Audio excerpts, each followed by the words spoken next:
Hello students, welcome to the class. आपका स्वागत है आपके अपने यूट्यूब चैनल द क्लास पर।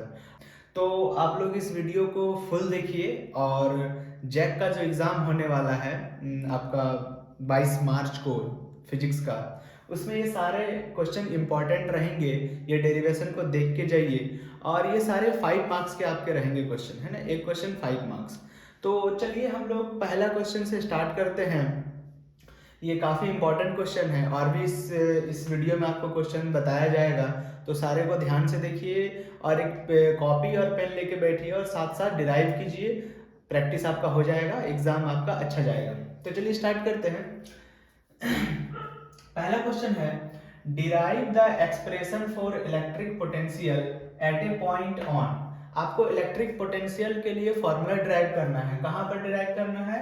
एक्सियल लाइन पर। तो आपको एक्सियल लाइन पर डिराइव करना है। दूसरा क्वेश्चन क्या है? तो इलेक्ट्रिक पोटेंशियल डिराइव करना है कहाँ पर? इक्वेटोरियल लाइन पर, है ना। तो सबसे पहले हम लोग एक्सियल लाइन पर डिराइव करेंगे ना, डाइपोल के लिए, ठीक है। तो देखिए, लिखे हैं a number, potential due to dipole on axial line. हम लोग एक्सियल लाइन पर इलेक्ट्रिक पोटेंशियल को डिराइव करेंगे, ठीक है। तो पहले डाइपोल होता क्या है उसको देख लीजिए। Let A B is the dipole having dipole length 12। एक हम लोग डाइपोल लेंगे ए बी नाम का। तो चलिए हम डाइपोल बना देते हैं।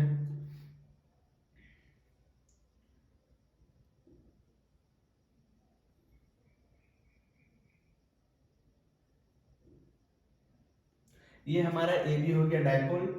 यहाँ पर है माइनस क्यू चार्ज और यहाँ पर है आपका प्लस क्यू चार्ज, है ना। डाइपोल किसको कहते हैं? दो चार्ज जब एक मिनिमम डिस्टेंस पे रखा हो तो उसको एक हम लोग क्या बोलते हैं? डाइपोल बोलते हैं।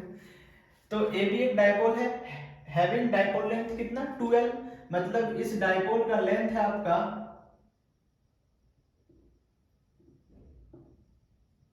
2L, ठीक है। Let O is the centre of dipole. इस डाइपोल का सेंटर को मतलब मिडिल पॉइंट जो होता है उसको हम क्या मान लिए हैं? O। चलिए O हो गया इसका centre. P is a point on axial line where electric potential is to be calculated। अब एक्सियल लाइन पर एक P पॉइंट लेते हैं। तो एक्सियल लाइन इसी को कहते हैं। इसी लाइन पर जो है आगे बढ़ाइए, एक डिस्टेंस लेते हैं। चलिए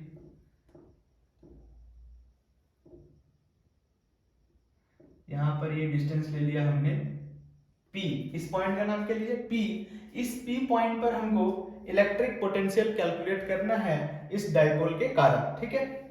तो इस डाइपोल का लेंथ 12 है। तो बताइए AO जो होगा वो कितना लेंथ का होगा? ये आपका हो जाएगा L लेंथ का। उसी तरह OB भी कितना हो जाएगा आपका? L लेंथ का। तब ना L प्लस L क्या होगा?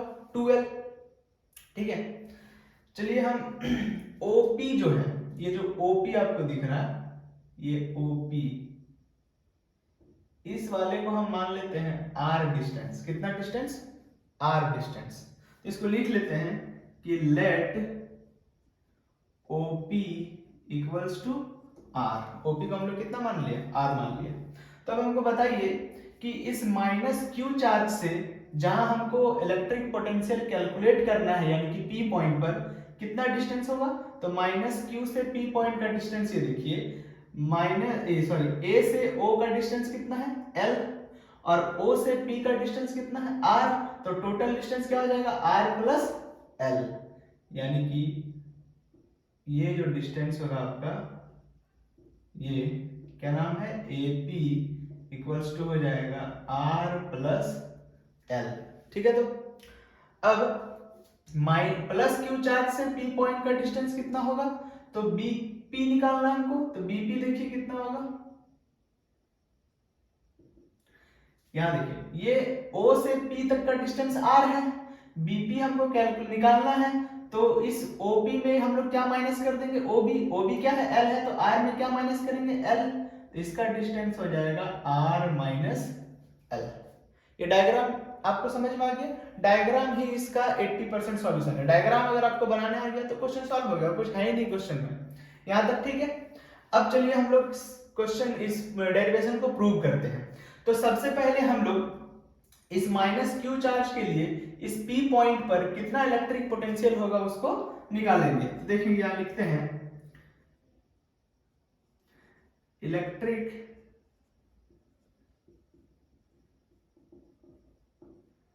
Potential at P due to -q charge.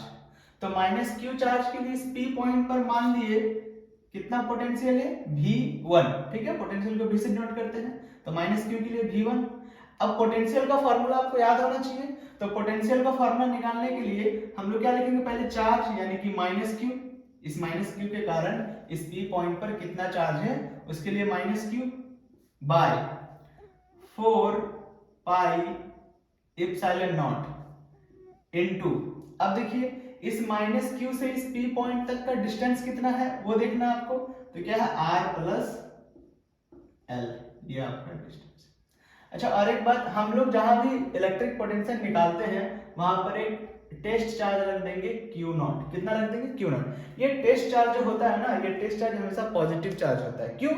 क्योंकि पॉजिटिव चार्ज पर ही, या फिर ये टेस्ट चार्ज को हम लोग पॉजिटिव चार्ज ही लेते हैं, और पॉजिटिव चार्ज कितना फोर्स एक्सपीरियंस करेगा यहाँ पे रहने के लिए, वही आपका क्या देगा, इलेक्ट्रिक पोटेंशियल देगा। मतलब इस ये जो Q नॉट है, ये -q इस पर फोर्स लगाएगा। फोर्स लगाने के कारण हमको कुछ वर्क डन करना होगा इस Q नॉट को यहाँ पर रहने के लिए, और जितना वर्क डन करना होगा वही तो उसका इलेक्ट्रिक पोटेंशियल होगा, है ना। तो यहाँ टेस्ट चार्ज एक रख देंगे P पर, ठीक है ना। तो V1 जो होगा -q के कारण P पर जो पोटेंशियल होगा वो -q by 4 pi epsilon naught, और -q से P का डिस्टेंस जो कि है आपका AP क्या है, r प्लस l। ठीक है यहाँ तक। अब चलिए लिखते हैं electric potential at P due to +q charge. ठीक है, अब +q चार्ज के कारण इलेक्ट्रिक पोटेंशियल को हम मान लेते हैं V2। चलिए मान लेते हैं क्या, V2। VT इक्वल्स टू क्या होगा, पहले चार्ज लिखेंगे जो है यानी कि +q by 4 pi epsilon naught into इस +q से इस P पॉइंट का बीच का डिस्टेंस बताइए क्या है, r माइनस l। तो क्या लिखेंगे, r माइनस l। यहां तक समझ में आ गया। अब इसको मिटा देते हैं। Net potential at point P, net potential at point P, तो उसको मान लेते हैं हम लोग V, कैपिटल V। तो V बराबर क्या होगा, V1 प्लस V2, यानी V1 और V2 दोनों को जोड़ देंगे वही नेट पोटेंशियल होगा। V1 हम लोग का कितना आया था, -q by 4 pi epsilon naught into r plus l, ये लिखिए यही है ना, प्लस q बाय V2 आया था 4 pi epsilon naught into r minus l। ठीक है, तो ये दोनों लिख लिए। अब देखिए इसमें कॉमन क्या क्या है, तो यहाँ भी q है, यहाँ भी q है, 4 पाई एप्सिलॉन नॉट नीचे है, 4 पाई एप्सिलॉन नॉट नीचे है, तो कॉमन ले लेते हैं q by 4 pi epsilon naught. बच क्या गया, -1 by r plus l plus 1 by r minus l। ठीक है, तो अब देखिए q by 4 pi epsilon naught. अब इन दोनों का एलसीएम लेंगे हम लोग, है ना, r प्लस l और r माइनस l का, तो r plus l as it is लिख देंगे और r minus l as it is लिख देंगे। हम लोग पढ़े हैं जब दो डिजिट का एलसीएम निकालना होता है, मान लीजिए 2 और 3 का एलसीएम निकालना है और 2 3 किसी का टेबल में नहीं आता है, तो एलसीएम क्या लिखते हैं हम लोग, एलसीएम इक्वल्स टू लिखते हैं 2 × 3। तो उसी तरह r प्लस l और r माइनस l का एलसीएम क्या होगा, r plus l into r minus l। ठीक है ना, ये बचपन का रूल है, एलसीएम हम लोग बहुत निकाले हैं। तो आगे लिखिए इसको, ठीक है, q by 4 pi epsilon naught.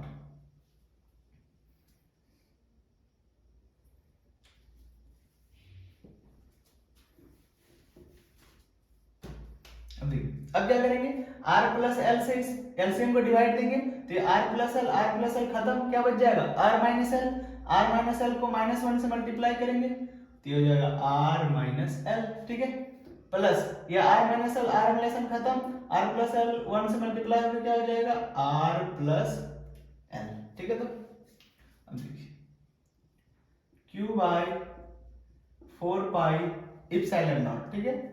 अब देखिए माइनस आर हो जाएगा, माइनस माइनस प्लस एल हो जाएगा, प्लस आर प्लस एल बटा ये देखिए a plus b into a minus b है, फॉर्मूला में है r plus l into r minus l, यानी कि इसको a मानेंगे इसको b, तो ये a प्लस बी होगा ये a माइनस बी होगा, तो a plus b into a minus b का फॉर्मूला क्या होता है, देखिए a plus b into a minus b equals to होता है a square minus b square, तो वही फॉर्मूला लिखेंगे, देखिए a square minus b square, ठीक है। तो अब देखिए q by 4 pi epsilon naught, ये माइनस आर प्लस आर गया, क्या बचेगा l प्लस एल, यानी कि 2l बटा r square minus l square, यहां तक ठीक है।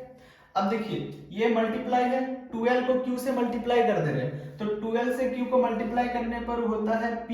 अब बोलेंगे p क्या है, तो p है डाइपोल मोमेंट। डाइपोल मोमेंट का डेफिनेशन कहता है कि either A charge and distance between dipole को मल्टीप्लाई कीजिए तो वो होगा डाइपोल मोमेंट। तो कोई एक चार्ज है यानी कि q और डाइपोल के बीच का डिस्टेंस क्या था 2l, तो 2l को q से मल्टीप्लाई करेंगे तो क्या हो जाएगा p बटा 4 pi epsilon not into r square minus l square, यहां आप लिख दीजिएगा सिंस p इक्वल्स टू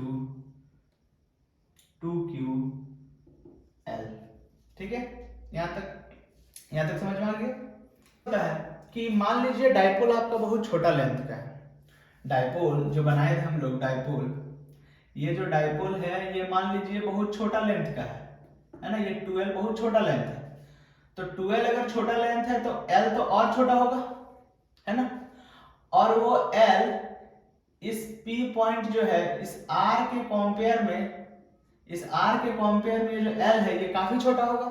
कहने का मतलब ये r इस l से काफी बड़ा है, r is very much bigger than l, तो r के कंपेयर में l को हम लोग क्या मान लेंगे जीरो, क्या मान लेंगे जीरो, तो वो केस हो गया है ना। तो लिखेंगे यहां पर कि since r is very much bigger than l, therefore जो आपका इलेक्ट्रिक पोटेंशियल होगा v इक्वल्स टू हो जाएगा p by 4 pi epsilon not into r square, l क्या हो गया जीरो हो गया। ये आपका कब, जब डाइपोल का लेंथ क्या हो वेरी शॉर्ट हो तब। तो ये आपका एक्सियल लाइन पे इलेक्ट्रिक पोटेंशियल प्रूव हो गया। तो देखिए स्टूडेंट्स, अब हम लोग इस क्वेश्चन का बी पार्ट पे आते हैं। बी पार्ट क्या था कि इलेक्ट्रिक पोटेंशियल फाइंड कीजिए इक्वेटोरियल लाइन पे, है ना। तो वही हम लोग ढूंढेंगे electric potential due to dipole on equatorial line. Equatorial line पे इलेक्ट्रिक पोटेंशियल क्या होगा, है ना। तो देखिए हम लोग लिखते हैं let A B is the dipole having dipole length 12, वही है एक डाइपोल लेट करते हैं ए बी, चलिए यहाँ लेट कर लेते हैं, ये रहा A, ये रहा B, यहाँ पर ले लेते हैं माइनस क्यू चार्ज और यहाँ पर ले लेते हैं प्लस क्यू चार्ज, ठीक है। और इसका जो लेंथ है वो है आपका 2l लेंथ का ये डाइपोल है। अब let O is the centre of the dipole, ये O जो है ये इस डाइपोल का सेंटर है, ठीक है। अब कह रहा है P is the point on equatorial line, P कहां पर लेना है इक्वेटोरियल लाइन पे लेना। अब इक्वेटोरियल लाइन होता क्या है, इक्वेटोरियल लाइन सेंटर से परपेंडिकुलरली एक लाइन ड्रॉ कीजिए,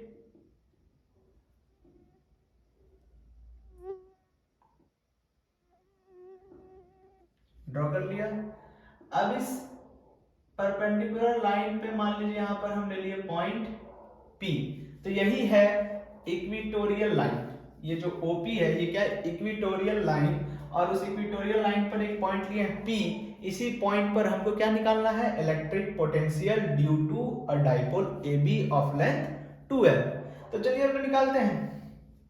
मान लेते हैं यहाँ पर एक टेस्ट चार्ज है क्या, Q0 है ना, Q0 टेस्ट चार्ज के लिए निकाल रहे हैं हम लोग P पॉइंट पर। तो ये माइनस Q चार्ज इस Q0 पर एक क्या डालेगा, फोर्स।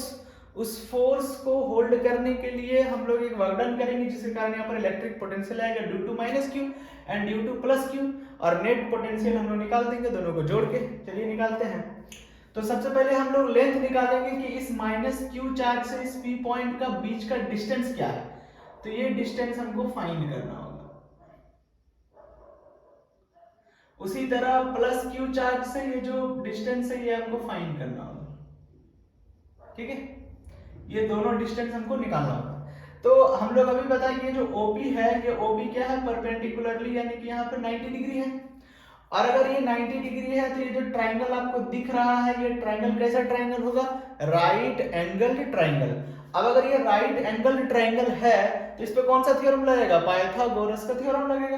पाइथागोरस का थ्योरम लोग सब जानते हैं कि 90 डिग्री के जो अपोजिट में साइड होता है, या फिर हिंदी में समझिए 90 डिग्री के सीधे में जो होता है साइड, वो होता है हाइपोटेनियस यानी कि H। और इस इन दो साइड में से किसी भी एक को आप P मान लीजिए और किसी एक को आप क्या मान लीजिए, B मान लीजिए, यानी कि बेस मान लीजिए। तो उससे हम लोग निकाल सकते हैं इस AP का लेंथ, है ना। चलिए फाइंड करते हैं।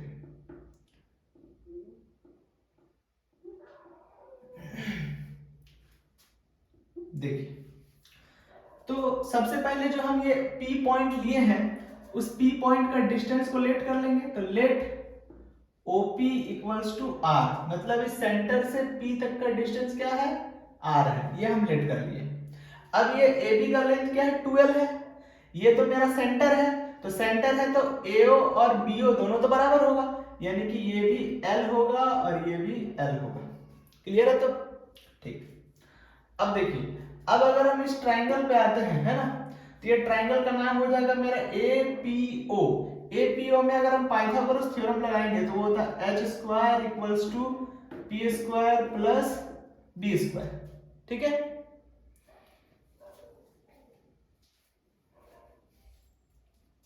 ये पाइथागोरस थ्योरम है, H square equals to P square plus B square. अब देखिए H क्या है, AP है। H क्या है, AP। तो यहाँ क्या डालेंगे, AP का whole square equals to P क्या है, P इसको मान रहे थे हम लोग, तो R स्क्वायर प्लस B क्या है, AO है, यानी कि L स्क्वायर। तो AP से स्क्वायर हटा दीजिए तो AP बराबर क्या होगा, root under R square plus L square. Clear है? तो ये AP निकल गया। AP क्या है, root under R square plus L square. Clear? ठीक। उसी तरह जब हम लोग BP कैलकुलेट करेंगे तो ये भी क्या आएगा, root under R square plus L square, वही आएगा, ठीक है। अब हम लोग कैलकुलेट करने चल जाते हैं इस माइनस Q के कारण इस P पॉइंट पे कितना इलेक्ट्रिक पोटेंशियल होगा। तो लिखते हैं electric potential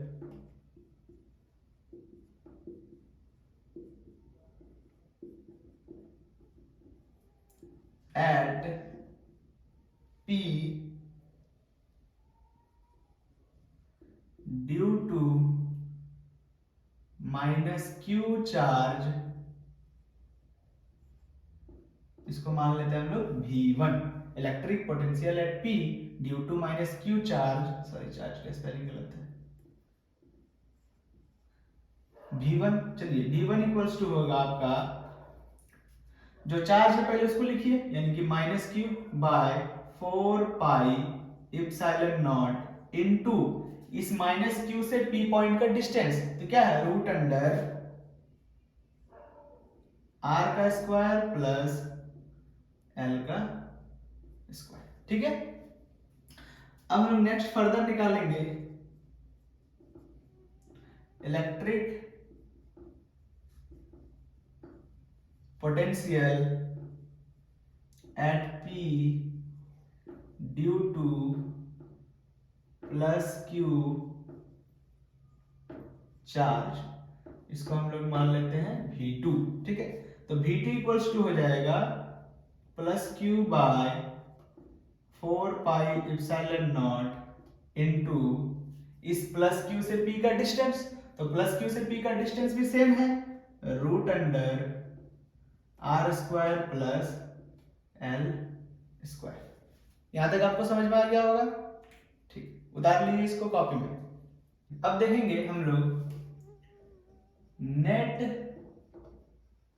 potential at P,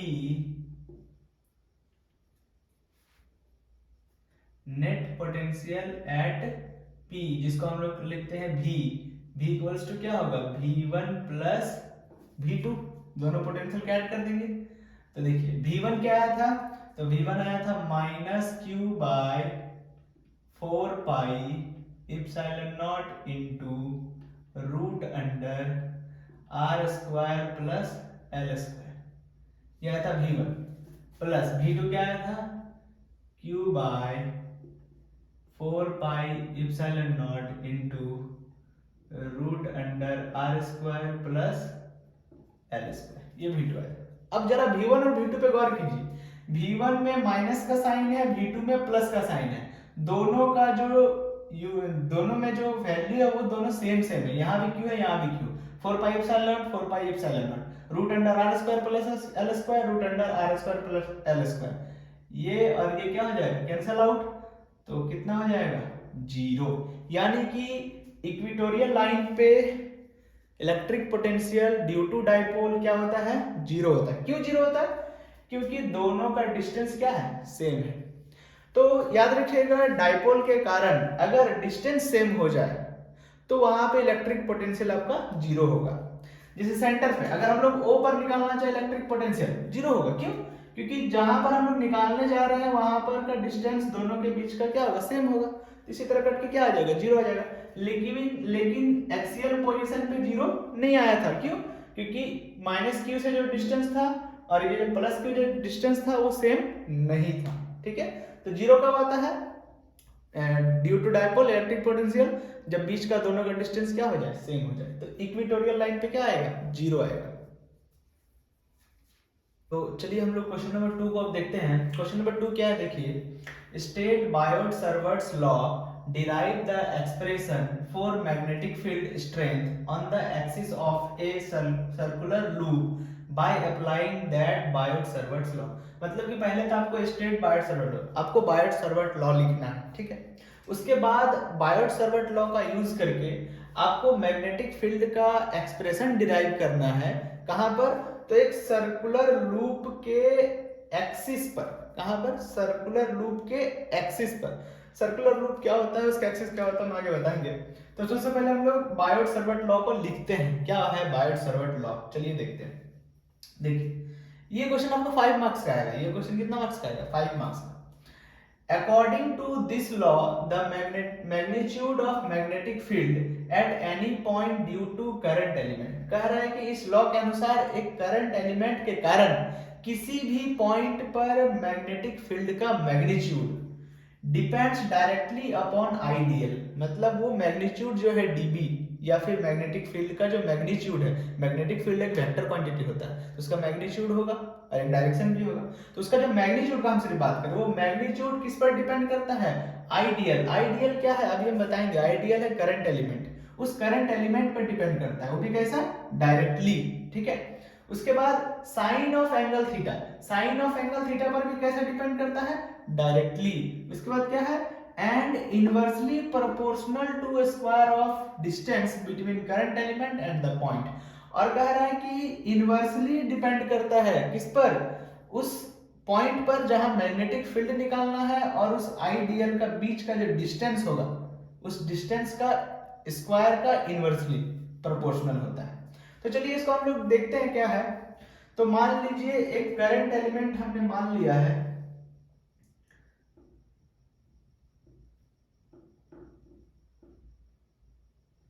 ये करंट एलिमेंट जो है ये आपका इनफाइनाइट लंबा एक वायर है और इस वायर में आई करंट फ्लो हो रहा है। कितना करंट फ्लो हो रहा है, आई।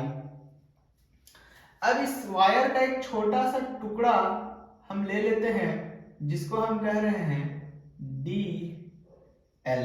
क्या कह रहे हैं? D L. अब इस डीएल के कारण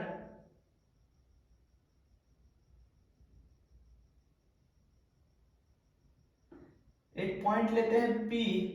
इस P पॉइंट पर हम लोग को क्या निकालना है? Magnetic field.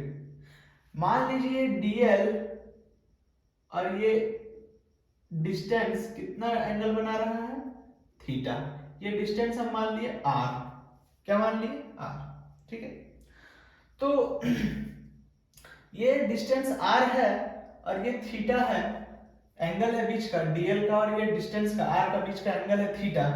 अब हमको P पॉइंट पर मैग्नेटिक फील्ड का मैग्नीट्यूड क्या होगा वो निकालना है। तो चलिए P पॉइंट पर मैग्नीट्यूड मान लेते हैं dB, क्योंकि स्मॉल एलिमेंट लिए हैं तो स्मॉल मैग्नेटिक फील्ड भी आएगा, तो dB आएगा, पूरा V तो नहीं आएगा। तो देखिए इस लॉ से हम लोग इस dB को कैलकुलेट करेंगे। क्या कह रहा था law? According to this law, यानी कि Biot Savart law, the magnitude of magnetic field at any point due to a current element depends directly upon ideal. कह रहा है कि ये जो dB है, ये dB यानी first number point dB is directly proportional to ideal. Ideal क्या है? Current element. ये है आपका इस वायर का एक छोटा सा टुकड़ा dl लेंथ का। इस dl लेंथ से कितना करंट फ्लो होगा? I। तो इसका करंट एलिमेंट क्या हो जाएगा? आइडियल हो जाएगा। ठीक है, ये हम क्या मान लिए? इसको करंट एलिमेंट मान लिए। करंट एलिमेंट यानी आइडियल, तो dB directly proportional to ideal. Point number 2, sine of angle theta, यानी कि dB जो है वो डायरेक्टली प्रोपोर्शनल होगा साइन थीटा का, यानी ये जो एंगल है उसका साइन एंगल। उसके बाद and inversely proportional to square of distance between current element and the point. ये जो करंट एलिमेंट है और ये जो पॉइंट है जहां पर मैग्नेटिक फील्ड निकालना है, उसका बीच का डिस्टेंस क्या है? r है। उस r का इनवर्सली प्रोपोर्शनल होगा और उसका स्क्वायर होगा, है ना? Inversely proportional to square of distance, inversely proportional to square of distance. ठीक है, ये तीनों पॉइंट हो गया। अब इन तीनों पॉइंट को कंबाइन करेंगे। ठीक है, लिखेंगे कंबाइनिंग ऑल 3 फैक्टर्स। ठीक है, तीनों को कंबाइन करने पर आएगा dB is proportional to IDL sine theta by r square. अब ये प्रोपोर्शनलिटी को हटाते हैं तो dB इक्वल्स टू आ जाएगा, इस प्रोपोर्शनलिटी को हटाएंगे तो एक कांस्टेंट है k IDL sine theta by r square. जहां पर k क्या है? तो where k is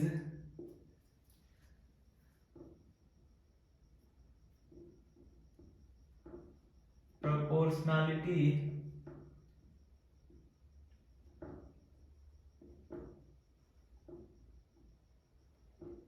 constant and k equals to होता है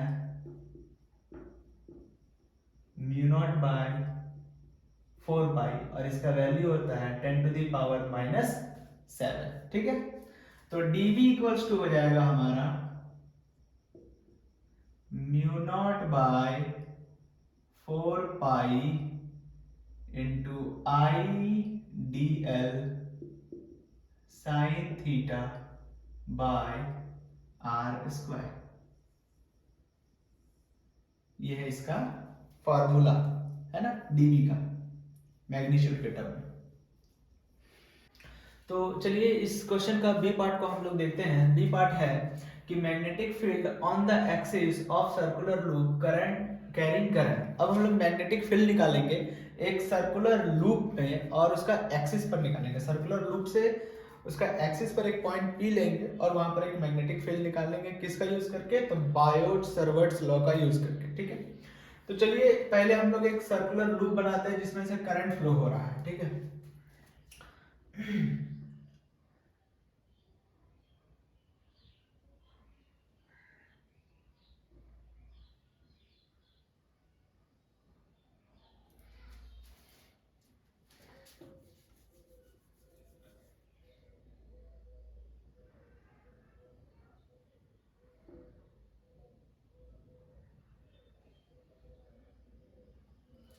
ये हमने बना लिया एक सर्कुलर लूप, ठीक है।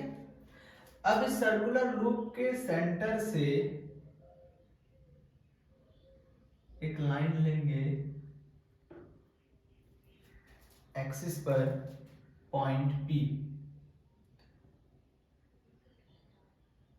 इसका नाम हमने क्या लिया, पॉइंट P, ठीक है। इस पॉइंट P पे इस सर्कुलर लूप के कारण कितना मैग्नेटिक फील्ड होगा वो हम लोग देखेंगे। मान लेते हैं इस कॉइल से करंट जो फ्लो हो रहा है वो कितना हो रहा है, I, ठीक है।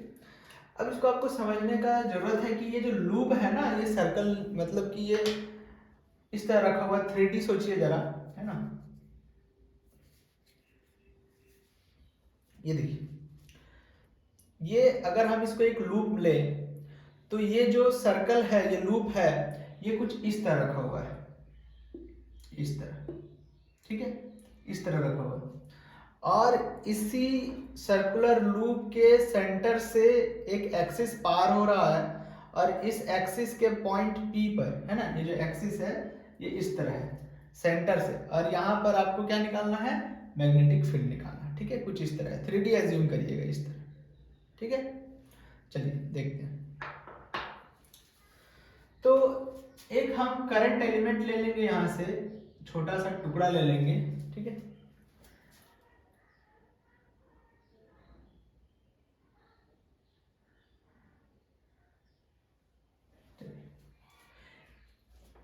इस सर्कुलर लूप का रेडियस ले लेते हैं a, स्मॉल a ले लिए। इस सर्कुलर लूप का रेडियस क्या ले लिया, स्मॉल a। चलिए डिस्टेंस जो है OP, इसको मान लेते हैं x, और यहाँ पर जो करंट एलिमेंट है इसको ले लेते हैं x, और ये ले लेते हैं y, ठीक है। तो और इस YP का डिस्टेंस ले लेते हैं, इसका नाम ले लेते हैं C, ये जो पॉइंट है इसका नाम ले लेते हैं C, ठीक है। ये जो CP है इसका डिस्टेंस हम ले लेते हैं R, क्या ले लेते हैं, R। अब देखिए इस करंट एलिमेंट के वजह से XY जो करंट एलिमेंट है इसमें कितना फ्लो हो रहा है, I। इस करंट एलिमेंट का लेंथ DL ले लेते हैं, कितना लेंथ है, DL, और इस पॉइंट का नाम है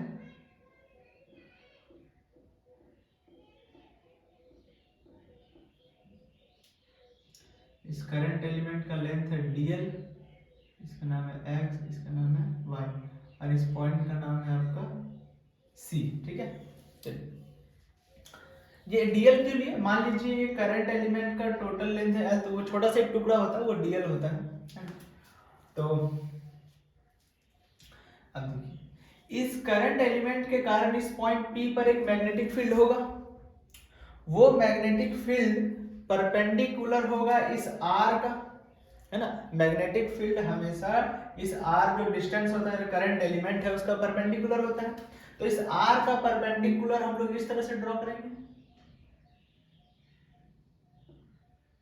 U, ये परपेंडिकुलर है, मतलब इस R और इसका बीच में एंगल कितना है, 90 डिग्री है, ठीक है। ये एंगल कितना है, 90 डिग्री, इसका नाम रख देते हैं PT, ठीक। अब जरा ध्यान दीजिएगा, उसी तरह जिस तरह ऊपर में करंट एलिमेंट लिए नीचे भी एक करंट एलिमेंट लेंगे। इस करंट एलिमेंट के कारण इस P पॉइंट पर एक मैग्नेटिक फील्ड आएगा, ये भी डिस्टेंस कितना है, R है, ठीक है। इसका नाम ले लेता हूं X डैश Y डैश। अब इसके कारण में मैग्नेटिक फील्ड जो होगा वो परपेंडिकुलर ही होगा,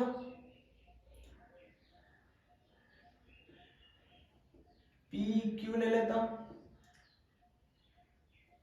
ठीक है। इस R का क्या है, ये PQ परपेंडिकुलर है, मैग्नेटिक फील्ड का डायरेक्शन और इस R का डायरेक्शन क्या होगा, ये R और इस मैग्नेटिक फील्ड का बीच में एंगल कितना बनेगा, 90 डिग्री बनेगा, ठीक है। मतलब ये भी कितना डिग्री है, 90 डिग्री है यहाँ पर, ठीक। तो यहाँ तक क्लियर डायग्राम आपका। अब देखिए इस मैग्नेटिक फील्ड को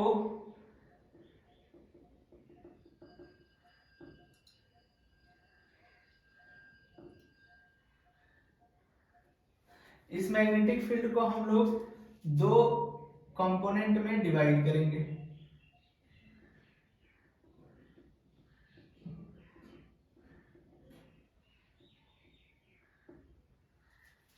ये जो पीटी मैग्नेटिक फील्ड है इसको हम लोग दो कंपोनेंट में डिवाइड करेंगे, एक कॉस और एक साइन में, ठीक है, आप लोग जानते होंगे। तो पहले एंगल हम लोग देख लेते हैं। मान लेते हैं ये एंगल है आपका फाई, ये एंगल कितना है, फाई। तो ये अगर फाई है, ये अगर फाई है तो ये एंगल भी कितना होगा, ये हम अभी आपको निकाल के दिखाते हैं, ठीक है। देखिए कैसे, ये वाई एक्सिस है, बोलिए कंपोनेंट का एक एक्स एक्सिस और ये वाई एक्सिस, ये वाला आपका एक्स एक्सिस है और ये वाई एक्सिस है। तो ये वाई एक्सिस और ये एक्स एक्सिस मतलब ये वाला एंगल कितना होगा, 90 डिग्री होगा टोटल, बोलिए तो ये वाला एंगल तो ये 90 डिग्री होगा, है ना। ये टोटल 90 डिग्री होगा। तो अगर ये पूरा 90 है और ये फाई है तो ये हमारा कितना हुआ, तो ये हुआ 90 डिग्री माइनस फाइव, बोलिए हुआ 90 डिग्री माइनस फाइव। अब हम अभी बताएं कि ये जो PT है और ये जो R है इन दोनों का बीच का एंगल कितना है, 90 डिग्री। ये PT और ये R का बीच का एंगल कितना है, 90 डिग्री। मतलब ये वाला एंगल और ये वाला एंगल दोनों मिलाकर 90 होना चाहिए, मतलब 90 माइनस 5 प्लस ये एंगल 90 होना चाहिए। चलिए अभी हम इसको कुछ मान लेते हैं, ये एंगल जो भी है y मान लेते हैं इस एंगल को। तो y और ये 90 माइनस 5 मिलकर 90 होना चाहिए। तो y प्लस 90 डिग्री माइनस 5 बराबर क्या होना चाहिए, 90 डिग्री। 90 90 कैंसिल, 5 को उधर भेज दिया तो y इक्वल्स टू क्या आ गया, 5। मतलब ये भी कितना है, 5 ही है।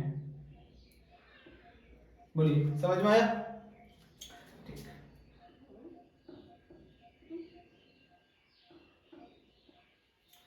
तो ये अगर 5 है तो ये भी 5 होगा, उसी तरह इसको भी हम 5 मान लेते हैं तो ये भी कितना होगा, 5 ही होगा, उसी तरह जैसे ये हम लोग दिखाएं। तो PT अगर एंगल की तरफ कंपोनेंट लेंगे तो PT क्या होगा, इधर कॉस होगा, यानी कि PT, अच्छा PT नहीं लिखते हैं, ये जो है ये मेरा dB है। एक्चुअली मैग्नेटिक फील्ड क्या है, स्मॉल एलिमेंट का magnetic field small magnetic field होगा यानी dB होगा, ठीक है। इधर क्या होगा, dB cos फाई। उसी तरह ये जो dB है ये इस x dash y dash current element के कारण ये dB आया है, ये dB का इधर क्या हो जाएगा, dB cos फाई, इधर cos फाई और इधर क्या होगा, sin फाई। तो इधर हो जाएगा आपका dB sin फाई, ठीक है। उसी तरह ये dB इधर या cos फाई, उधर वाला कंपोनेंट होगा dB sin फाई। बोले यहां तक कोई दिक्कत, ठीक है। अब हम लोग इस बात को समझेंगे कि ये जो R है, ये जो R है और ये जो करंट एलिमेंट है DL, इसका बीच में एंगल कितना है। ये R और ये करंट एलिमेंट DL उसका बीच में एंगल कितना है उसको समझेंगे, बहुत ही अच्छा समझिएगा इसमें, ठीक है। तो देखिए जरा हम 3D एज्यूम कर रहे हैं, ये मेरा कॉइल है मान लीजिए और ये एक्सिस है यहाँ पर। तो करंट एलिमेंट हम ये वाला लिए, ये वाला करंट एलिमेंट लिए। करंट एलिमेंट से ये जो R है गया हुआ, तो करंट एलिमेंट से R जो ऐसे जाएंगे, हम ऐसे लेंगे, ठीक है। देखिए ऐसे लेंगे। अब ये करंट जो एलिमेंट है ये बहुत ही छोटा सा लेंथ है, तो इसको हम लोग एक लाइन मान सकते हैं। कर्व ना मान के क्या मानेंगे, लाइन, क्योंकि ये बहुत छोटा जब लेंथ लेते हैं तो वो एक स्ट्रेट लाइन होता है। तो स्ट्रेट लाइन का एग्जांपल लेते हैं। मान लीजिए ये करंट एलिमेंट बहुत छोटा है तो ये एक लाइन के कंसीडर में आएगा, ये लाइन है। तो इस लाइन पर अगर हम इस तरह से एक आर खींचेंगे, ये आर जो है, तो ये आर हमेशा इस वाले एंगल से, इस वाले लाइन से क्या होगा, परपेंडिकुलर होगा। यानी देखिए तो ये जो आर है, ये जो आर है, ये आर है मेरा और ये करंट एलिमेंट है। एंगल कितना बन रहा है यहाँ पर, 90 डिग्री का बन रहा है कि नहीं बन रहा। तो इस DL और इस R का बीच में एंगल कितना है, 90 डिग्री है। यानी कि अगर यहाँ पर हम थीटा लेंगे DL और R का बीच में, तो वो थीटा कितना है, 90 डिग्री है, ठीक है। अब देखिए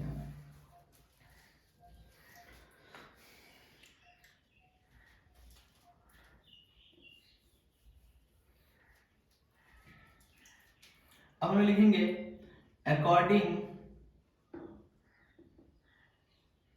to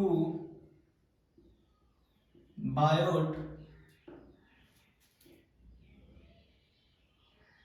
सर्वर्ट्स law, according to Biot Savart's law.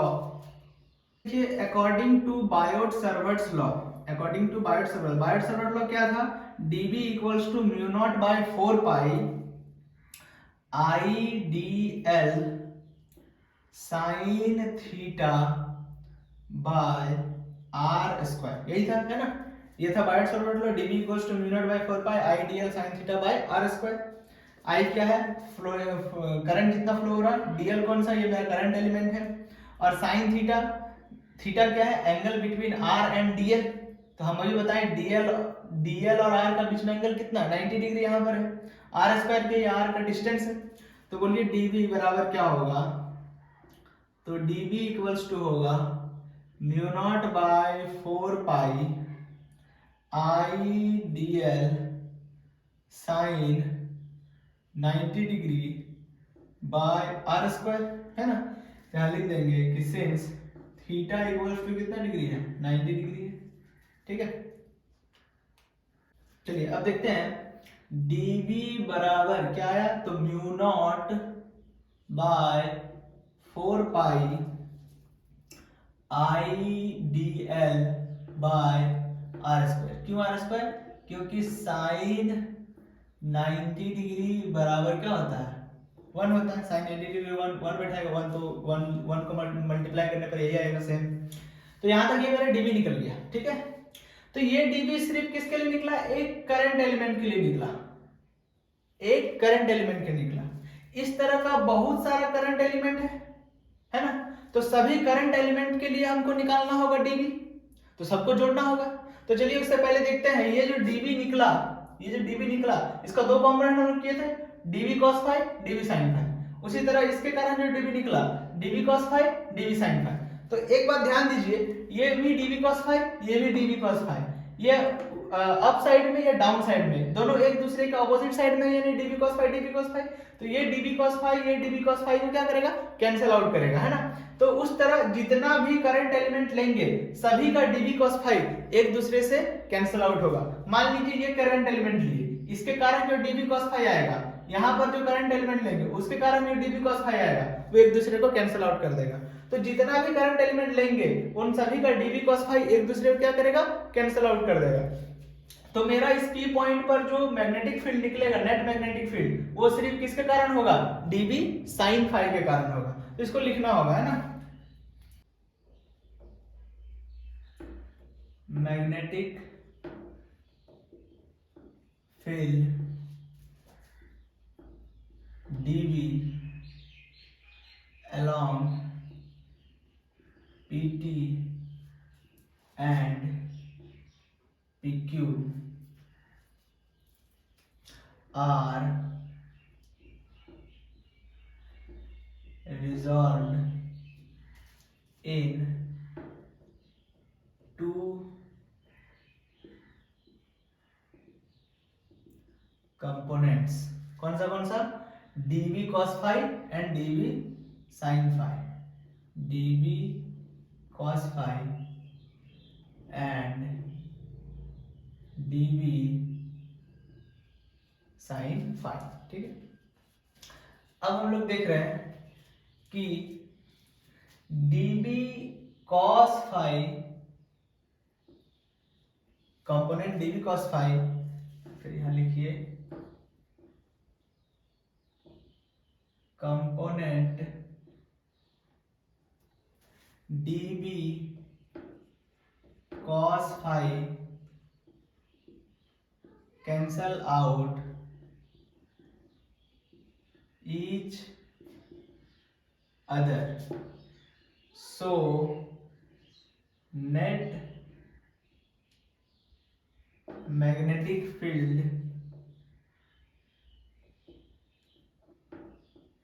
so net magnetic field at point P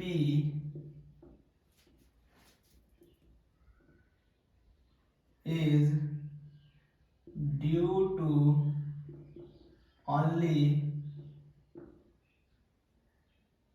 dB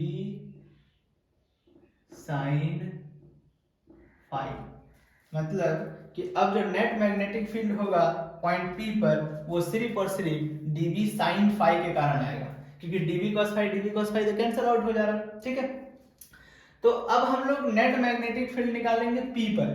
तो इस तरह का बहुत सारा करंट एलिमेंट होगा, सभी करंट एलिमेंट का जो dB sin phi है उसको हम लोग ऐड करेंगे, और ऐड करना यानी कि इंटीग्रेशन करना।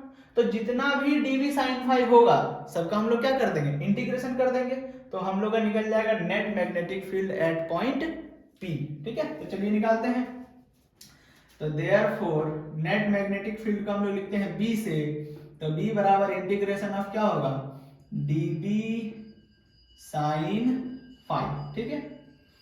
अब देखिए dB जो हमारा आया था ये वाला देखिए म्यू नॉट बाई 4, इसको इक्वेशन 1 मान लीजिए, ठीक है ना। तो इक्वेशन 1 से हम लोग dB का वैल्यू बैठाएंगे, तो क्या होगा बोलिए, mu naught by 4 pi IDL बटा आर स्क्वायर, ये dB की जगह पर हो गया, इनटू साइन फाई, ठीक है। अब देखिए integration mu not by 4 pi IDL by are square. इस साइन फाई की जगह पर क्या होगा, है ना। तो देखिए यहाँ पर साइन फाई की जगह पर हम लोग निकालते हैं, एक मिनट पहले साइन फाई निकाल लेते हैं ना। तो लिखेंगे इन ट्राइंगल, कौन सा ट्राइंगल लेते हैं, तो CPO, ट्राइंगल CPO। यहाँ पर तो 90 डिग्री है ना, ये 90 डिग्री है, तो ये कैसा ट्राइंगल है, right angle triangle, Pythagoras theorem. तो ये H होगा, ये P होगा, ये B होगा। तो ये साइन फाई हमको निकालना है ना। तो साइन फाई देखिए जी, साइन फाई बराबर जहां पर फाई है उसका सीधा वाला क्या होगा P, ये क्या होगा B, और ये क्या होगा H। तो sine phi equals to formula क्या होता है, P बाई H, क्या होता है P बाई H। P कितना है, P है हमारा A, और H कितना है R, तो क्या हो जाएगा A बाई R। तो देयरफॉर B इक्वल्स टू होगा integration mu not by 4 pi IDL by are square. Sine phi की जगह पर हम लोग क्या बैठाएंगे, A बाय R, ठीक है। तो यहां तक क्लियर। B इक्वल्स टू आया mu naught by 4 pi, mu naught भी कांस्टेंट, 4 पाई भी कांस्टेंट, ये बाहर आ जाएगा इंटीग्रेशन में, mu naught by 4 pi. IDL current जो फ्लो हो रहा है ये भी कांस्टेंट, DL कांस्टेंट नहीं है, R स्क्वायर, यार तो डिस्टेंस है, ये भी कांस्टेंट होगा।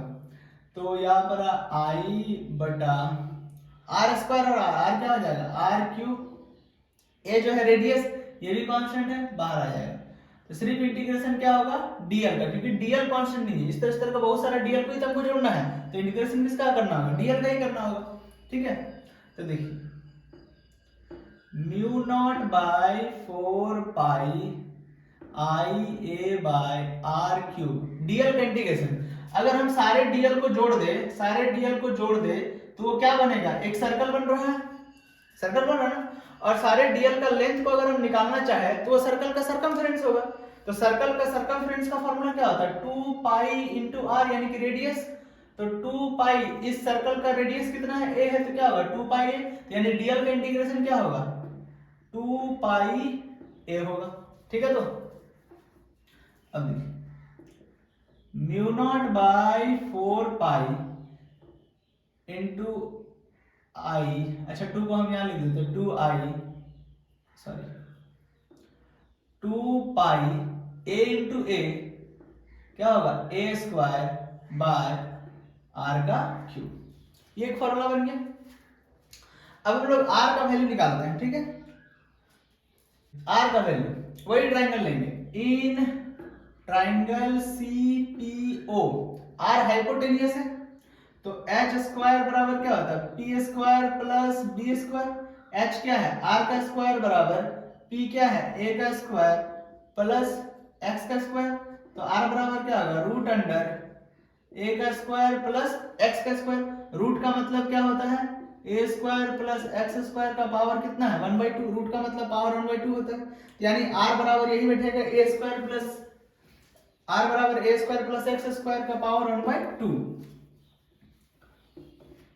ठीक है, तो आर की जगह हम लोग बैठा देते हैं mu not by 4 pi 2 pi I A square by A square plus X square का पावर 1/2, और इसका पावर क्या था, क्यूब, तो यहां हो जाएगा क्यूब। ठीक है, तो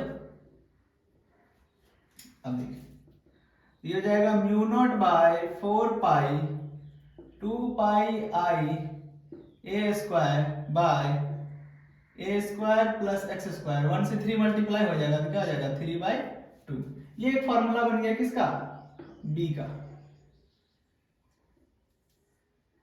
अब देखिए अगर ये पॉइंट P काफी क्लोज है किसके, O के, अगर ये पॉइंट P काफी क्लोज है O के, तो ये x का जो वैल्यू है वो बहुत ही छोटा हो जाएगा। तो ये x का वैल्यू इतना छोटा हो जाएगा कि A से बहुत ही छोटा है, और ये x का वैल्यू को हम लगभग 0 मान लेंगे।